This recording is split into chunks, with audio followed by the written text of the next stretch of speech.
how to create a vector from a photo and use for designing t-shirts or anything else.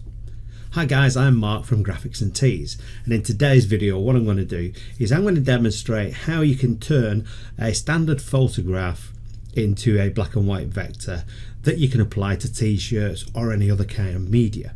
Okay, so without further ado, let's dive in and see how it's done.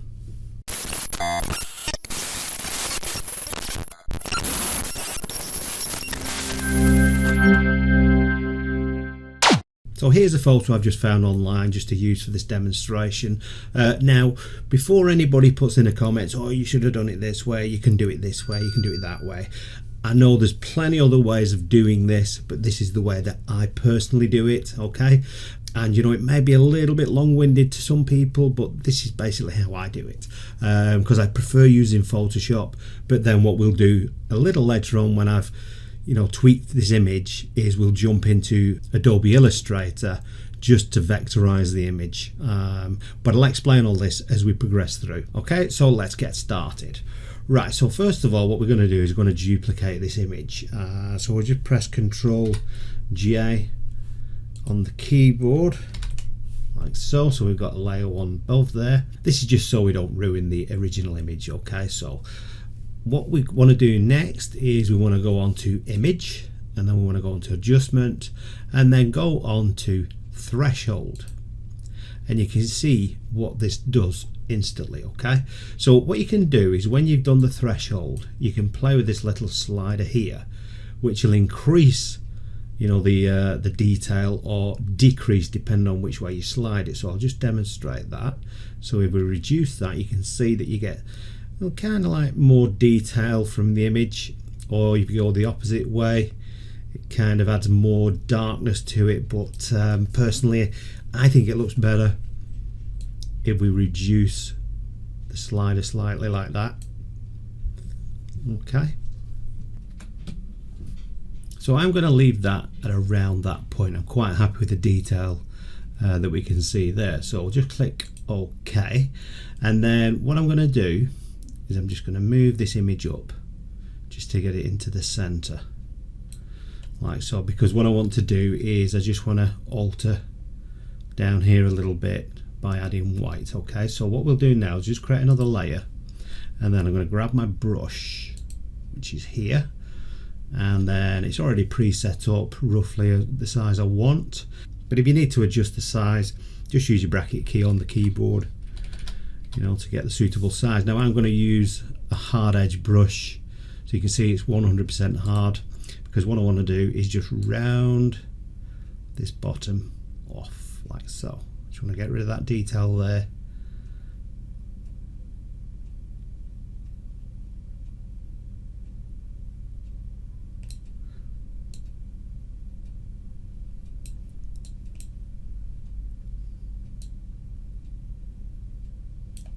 Okay, so that'll do for now.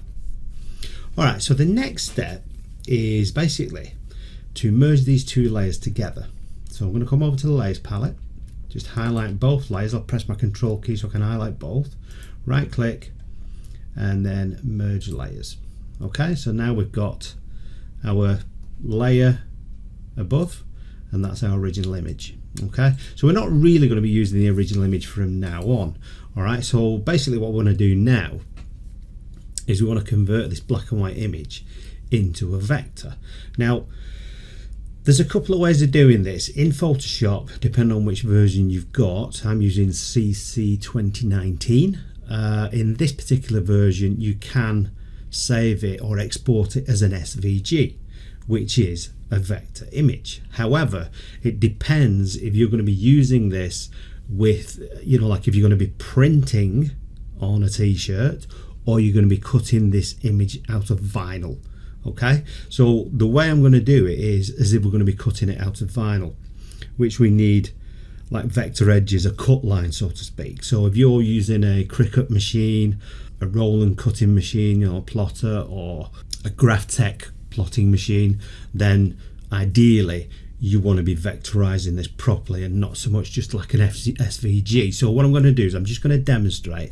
So if we wanted to export this via Photoshop as an SVG, we go on File, Export, and then we'll export as, and then what you'll do is you get this window up, okay, and you can change the format here to SVG, okay, and as you can see it's converting it. Now if we zoom in, okay, this is the demonstration I want to show you and why I'm not going to do it this way.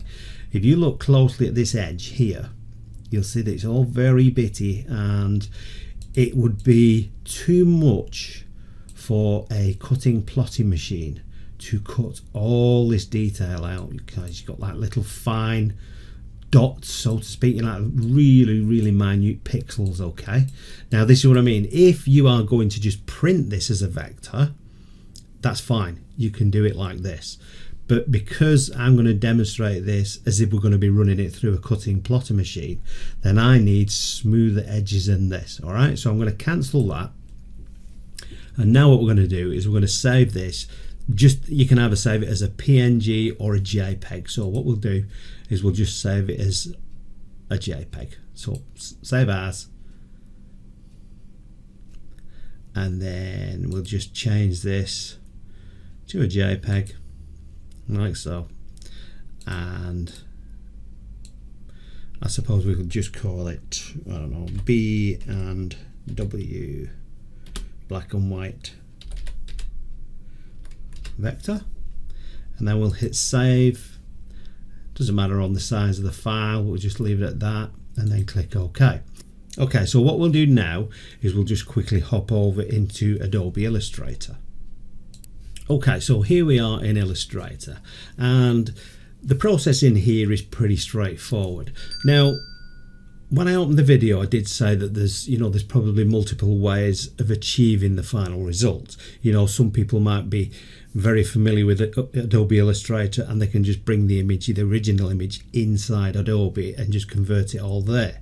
However, I prefer to do it in Photoshop first to get a kind of result I'm looking for, and then just simply bring it into Illustrator just to vectorize it. Okay, so like I said, this is my preferred method, but there is plenty of other ways to do this. All right, so anyway, let's carry on. So basically I'm just highlighting the image or selecting the image, and then what I want to do is come on to image trace. Now if you can't see image trace on your tools palette, just come on window here, and then you'll find it down here. There's image trace. Okay, so you just select that and then it would pop up. Okay, so what I'm going to do is I'm going to leave it default here, preset, tracing results and black and white, because that's all I need.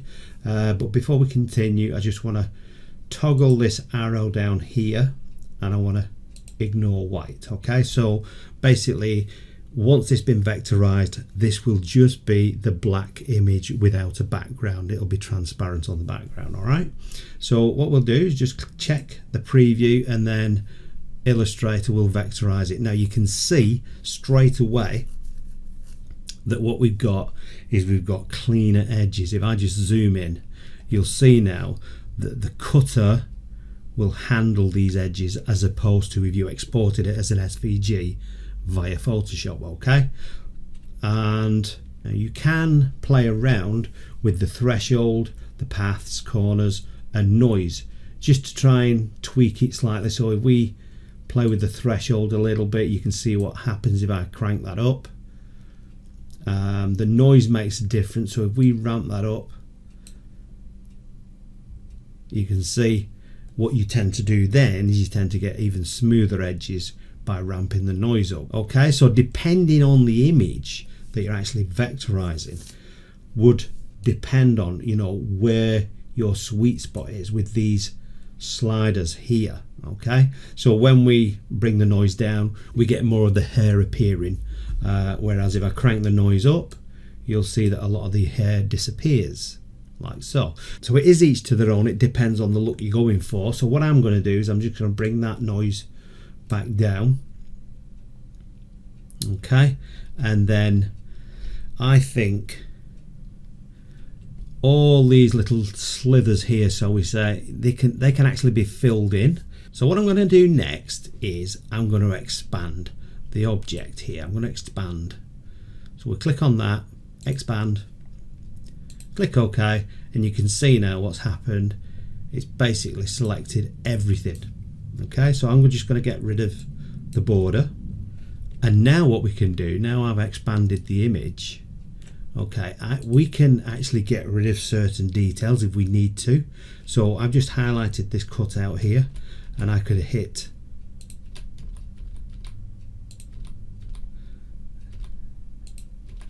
oops, a little bit too far with that one, but as you can see I've just got rid of that little bit of detail there. What we can do is, if you think, you know, if you are going to be cutting this with a plotting machine and you think there's just too much detail here, it's going to take ages to cut, then that's fine. You can start deleting things. Like if we just, you know, just select items like this and delete them. You know, you can do that if you like. You can just leave it as it is. Personally speaking, from experience, little slithers like this can be a little bit of a nightmare when it comes to weeding the vinyl. So what I tend to do, oops, done it again, undo. Sometimes it can be a little bit tedious weeding all these little things, so I do tend to get rid of them. Oh, I keep doing that. Okay, but you get the idea, guys. If you want to you know, just clean it up so you've not got too much weeding but you're not losing detail at the same time, that is what you would do. Now I'm pretty happy with that, so all you need then is just to add, you know, a word or two to it, however you want to do the design. So I think the original was love all, so we'll just increase the size of that. And if I remember rightly, I've got a font called Edition, which is a pro font, but you know, whatever font you've got in your libraries, just run through, see what you think looks right. But I'll just put the font I chose like so, and then I do it like that. Okay, so that's pretty much the finished image, guys.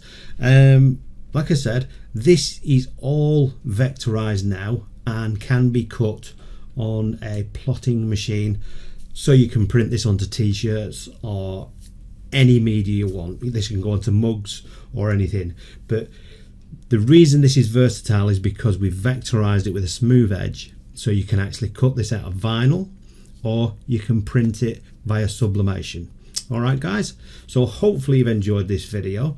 Thanks for watching, I really do appreciate it. I've been Mark, and if you find my videos useful, please feel free to subscribe and hit that notification bell so you get notified of future videos. Okay, so thanks again guys, I'll see you soon.